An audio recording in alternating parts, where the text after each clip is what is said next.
teman-teman semuanya, ketemu lagi dengan aku, Rani Kartika.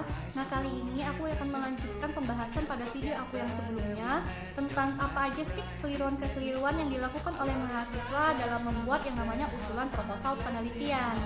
Nah, jika di video aku sebelumnya ada 2 kekeliruan, maka aku tambahkan deh di video ini 1 poin yang juga merupakan poin inti kekeliruan itu yang harus kalian hindari. Mau tahu apa? Nah, tapi sebelum aku lanjutkan videonya, aku minta kepada kalian yang baru mampir di channel aku ini untuk klik dulu tombol subscribe, klik tombol lonceng, dan jika nanti kalian merasakan video ini memberikan manfaat, kalian boleh share untuk siapa aja nih teman-teman.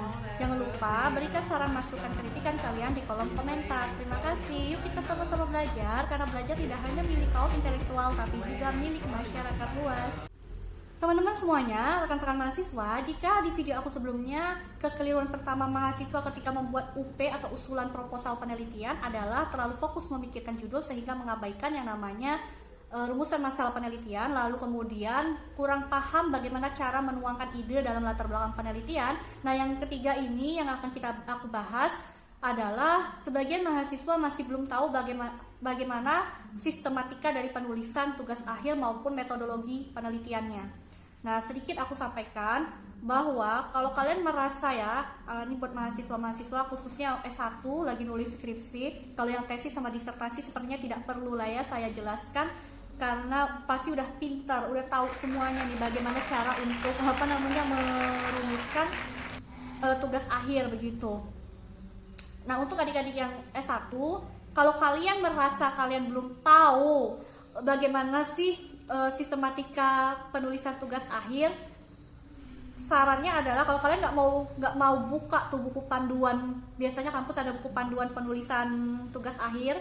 Terus kalau kalian juga belum menguasai banget metode penelitian, ya nggak usah dulu lah klik di KRS itu, klik skripsi. Buat apa sih kalian lomba-lombaan sama teman siapa yang duluan wisuda, siapa yang duluan sidang gitu ya, sedangkan dirinya sendiri belum mampu sebenarnya untuk menyelesaikan atau mengerjakan tugas akhir. Padahal sistematika penulisan skripsi adalah juga hal yang sangat wajib kalian ketahui. Harus paham karena ini berpengaruh pada metode apa yang akan kalian pakai dalam penelitian ini. Kalian harus tahu juga jenis penelitian kalian itu sebenarnya teoritis atau praktis. Kalau dalam hukum istilahnya normatif, yuridis normatif atau yuridis empiris, yuridis sosiologis gitu ya. Sebenarnya nih ya teman-teman, sorry nih sebelumnya kalau misalnya saya lebih banyak menggunakan istilah-istilah yang sering didengar oleh mahasiswa hukum begitu ya, tapi saya mencoba untuk mengeneralkan istilah itu supaya tidak hanya mahasiswa hukum saja yang bisa memahami apa yang saya sampaikan, tapi juga mahasiswa dari jurusan lain. Nah, sistematika penulisan usulan proposal penelitian itu sebenarnya adalah cikal bakal untuk menjadi bab 1 nih teman-teman. Nah, sebelum dia jadi bab 1 harus namanya usulan proposal penelitian dulu. Nggak boleh kalian biasanya ya, pengalaman saya, nggak boleh kalian cantumkan dulu bab 1. Bab 1 pendahuluan, karena itu kan masih harus diuji dulu dalam sidang seminar usulan penelitian. Nah, isinya bab 1 itu detail nih, mulai dari latar belakang, mulai dari rumusan masalah, ada tujuan penelitian itu apa, lalu kemudian manfaat penelitian, kerangka teori, tinjauan pustaka, metodologi penelitian, dan sistematika penulisan tugas akhir.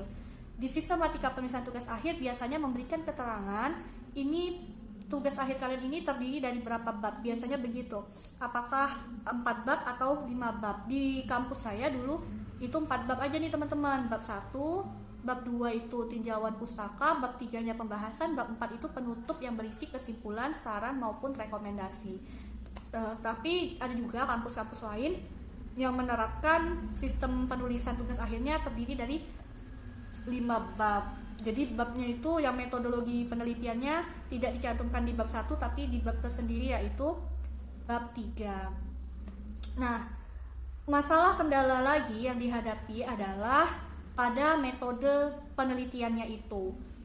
Kalian sebelum merumuskan metode penelitiannya itu apa, kalian harus pegang dulu kata kuncinya. Penelitian kalian mau teoritis atau praktis, mau secara yuridis normatif atau yuridis empiris. Kalian harus tahu, karena apa?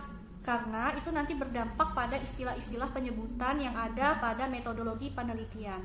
Metodologi penelitian itu apa? Secara singkat saya kasih tahu, yang namanya metodologi penelitian adalah teknik atau cara untuk menjelaskan tentang pelaksanaan dan penyelesaian tugas akhir tersebut. Tujuannya apa? Tujuannya adalah memberikan pemahaman kepada pembaca bahwa proses kalian dalam menyelesaikan tugas akhir itu seperti ini loh.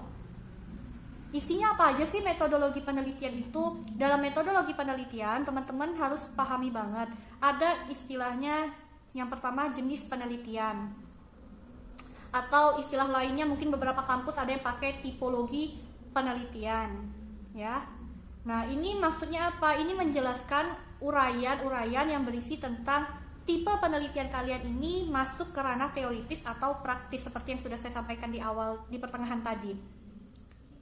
Makanya saya bilang kalian harus tahu dulu karena istilahnya beda nih. Kalau dia teoritis, kalau yang untuk orang hukum ya kalian, kalau misalnya kalian adalah yuridis normatif, maka istilahnya bukan tipologi penelitian untuk menyebutnya, tapi jenis penelitian. Kalau yang yuridis empiris, penyebutan istilahnya biasanya, ini berdasarkan pengalaman saya ya, itu namanya tipologi penelitian. Setelah menentukan jenis penelitian, dalam metodologi penelitian itu berisi tentang objek penelitian. Kalau misal orang hukum bilangnya objek hukum. Kalau orang hukum tadi sifatnya adalah yuridis empiris, maka bilangnya fokus penelitian. Nah, objeknya apa? Objek dari permasalahan yang ingin kalian teliti, ingin kalian analisa. Paham ya? Dan yang ketiga, subjek penelitian. Kalau ini di kampus lain mungkin bilang subjek penelitian. Tapi kalau untuk mahasiswa hukum, penyebutannya tergantung lagi dia yuridis normatif atau yuridis empiris. Kalau yuridis normatif sebutannya subjek hukum. Tapi kalau misalnya dia yuridis empiris, subjek data atau subjek penelitian. Untuk yang yuridis normatif, kalian yang mahasiswa hukum, dalam konsep yuridis normatif, subjek hukum itu tidak diwajibkan ada sebenarnya dalam penelitian, tapi jika pun mau itu diperbolehkan. Nah, subjek hukum itu diperolehnya dari apa? Subjek hukum diperoleh dari yang namanya wawancara, ada narasumber, informan, atau responden. Kalian harus mampu membedakan istilah-istilah di dalam subjek penelitian. Narasumber itu siapa sih? Informan itu siapa sih? Dan responden itu siapa? Lalu isi yang keempat dalam metodologi penelitian biasanya mencantumkan tentang lokasi dan jadwal penelitian, jadwal pelaksanaan penelitian. Biasanya analisis hukum itu seperti apa analisisnya, pendekatan masalahnya itu seperti apa, apakah kalian pendekatan historis, pendekatan peraturan perundang-undangan gitu ya, penafsiran, gramatikal, masih banyak deh. Kalian bisa baca itu di buku metodologi penelitian. Ada juga yang paling penting nih, analisis data itu mau deskriptifkah kalian? Berarti kan memberikan gambaran, uraian, pemaparan secara umum begitu ya. Ada yang belum banyak diketahui oleh mahasiswa bahwa dalam penelitian itu ada yang namanya analisis futuristik. Analisis futuristik itu sepemahaman saya ya, nanti kalian boleh cek lagi literaturnya. Analisis futuristik itu memberikan gambaran tentang apa yang kemungkinan akan terjadi terhadap suatu gejala sosial ataupun terhadap, kalau yang orang hukum, terhadap keberadaan pasal di peraturan tersebut.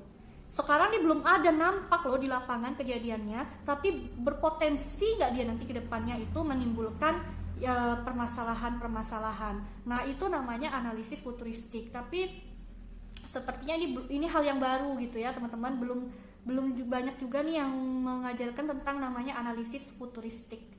Kebanyakan deskriptif gitu ya, memberikan uraian atau gambaran umum tentang fokus penelitian atau objek hukum begitu kan, padahal ada yang namanya futuristik.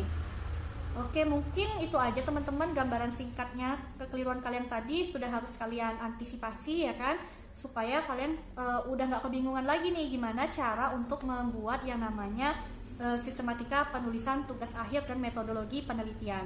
Saya sudah kasih jabarannya, isinya metodologi penelitian itu apa aja. Kalau mau lebih lengkap ya kalian pelajari bener-bener makanya ketika kuliah metode penulisan ilmiah ya kan.